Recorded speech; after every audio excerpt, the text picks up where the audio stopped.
എറണാകുളത്ത് ഒരു മുന്നണിയിലും ചേരാതെ സ്വതന്ത്ര രാഷ്ട്രീയ പാർട്ടിയായി ചലനമുണ്ടാക്കിയ 2020 BJP പാളയത്തിൽ ചേക്കേറി.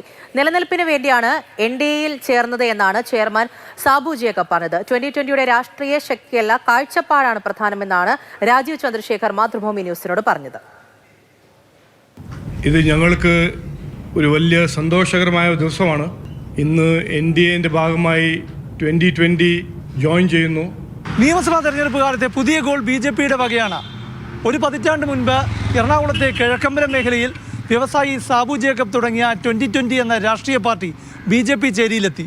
ഒരു മുന്നണിയിലും പെടാതെ സ്വതന്ത്ര രാഷ്ട്രീയ പാർട്ടിയായി വികസനവും ക്ഷേമപ്രവർത്തനവും ഉയർത്തിയ 2020 നാടകീയമായാണ് NDAയിലെത്തിയത്. നാളെ പ്രധാനമന്ത്രി നരേന്ദ്രമോദിജി പങ്കെടുക്കുന്ന പ്രോഗ്രാമിൽ 2020 സാബുജിയും ഒഫീഷ്യലായിട്ട് PM-ന്റെ പ്രസൻസിൽ NDAന്റെ ഭാഗമാവും. തിരുവനന്തപുരത്തെ സ്വകാര്യ ഹോട്ടലിൽ BJP സംസ്ഥാന അധ്യക്ഷൻ രാജീവ് ചന്ദ്രശേഖർ സാബു ജേക്കബുമായി നടത്തിയ ചർച്ചയിലാണ് NDAയിൽ ചേരാൻ തീരുമാനിച്ചത്. നിലനിൽപ്പിന് വേണ്ടിയാണ് NDAയിൽ ചേർന്നതെന്ന് 2020യുടെ പ്രഖ്യാപനം. ഇതോടൊപ്പം തന്നെ BJPയുടെ വികസന കാഴ്ചപ്പാട് സ്വീകരിച്ചാണ് മുന്നണിയിലെത്തിയതെന്നും വിശദീകരണം. ഞങ്ങൾ ഒറ്റയ്ക്ക് നിന്ന് ആ ഒരു ലക്ഷ്യം എത്താൻ ബുദ്ധിമുട്ടുണ്ട് എന്ന് മനസ്സിലാക്കി. രണ്ട്, ഞങ്ങളെ ഈ മണ്ണിൽ നിന്ന് തന്നെ തുടച്ചു നീക്കണമെന്ന് LDFും UDFും 25 പാർട്ടിക്കാർ തീരുമാനിച്ചപ്പോൾ അതിന് പകരം വീട്ടണമെന്നുള്ളൊരു വാശി കൂടിയാണ് ഞങ്ങൾക്കത്. 2020യുടെ UDF മുന്നണി പ്രവേശനം സംബന്ധിച്ച ചർച്ചകൾ നടന്നിരുന്നു. സാബു ജേക്കബ് പരോക്ഷമായി അത് സമ്മതിക്കുന്നുണ്ട്. UDFുമായി ഈ ഘട്ടത്തിൽ ഈ തവണ ചർച്ച നടന്നിരുന്നു. അതിനൊന്നും ഇനി പ്രസക്തിയില്ല. കാരണം അത് യാഥാർത്ഥ്യമാകാതെ കൊണ്ടാണോ ഇപ്പോൾ ഇതിലേക്ക് യാഥാർത്ഥ്യമാകുക എന്നുള്ളതല്ലല്ലോ, ഞങ്ങളുടെ ചില ആശയങ്ങളുമായിട്ട് യോജിക്കുന്ന ആളുകളായിരിക്കണമല്ലോ. 2020യുടെ ശക്തിയല്ല BJP മാനദണ്ഡമാക്കിയതെന്ന് സംസ്ഥാന അധ്യക്ഷൻ രാജീവ് ചന്ദ്രശേഖർ വിശദീകരിക്കുകയാണ്. വികസന കാഴ്ചപ്പാടുള്ളവർ BJPയുടെ വികസിത കേരള മുദ്രാവാക്യവുമായി സഹകരിക്കുന്നു എന്ന സന്ദേശം നൽകാനാണ് ഈ മുന്നണി പ്രവേശമെന്ന് രാജീവ് ചന്ദ്രശേഖർ പറയുന്നു.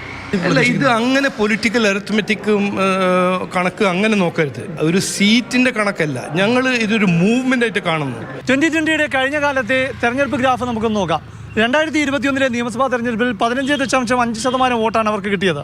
2024 ലോക്സഭാ തെരഞ്ഞെടുപ്പായപ്പോൾ 11% വോട്ട്. ഇക്കഴിഞ്ഞ തദ്ദേശ തെരഞ്ഞെടുപ്പിൽ 818 വാർഡുകളിലായി 12% വോട്ട്. ഇങ്ങനെയാണ് 2020യുടെ തെരഞ്ഞെടുപ്പ് ഗ്രാഫ്. എറണാകുളം ജില്ലയിൽ ആകെയോ ജില്ലയ്ക്ക് പുറത്തോ ശക്തി തെളിയിക്കാൻ കഴിയാത്ത പാർട്ടിയാണെങ്കിൽ പോലും 2020ക്ക് അർഹമായ സീറ്റുകൾ നൽകുമെന്ന് രാജീവ് ചന്ദ്രശേഖർ വ്യക്തമാക്കി. എവിടെയാണ് മത്സരിക്കാൻ അവർക്ക് താല്പര്യം കാൻഡിഡേറ്റ്സ്, അതെല്ലാം NDAയിൽ നല്ലൊരു ഓപ്പൺ ചർച്ചയായിരിക്കും.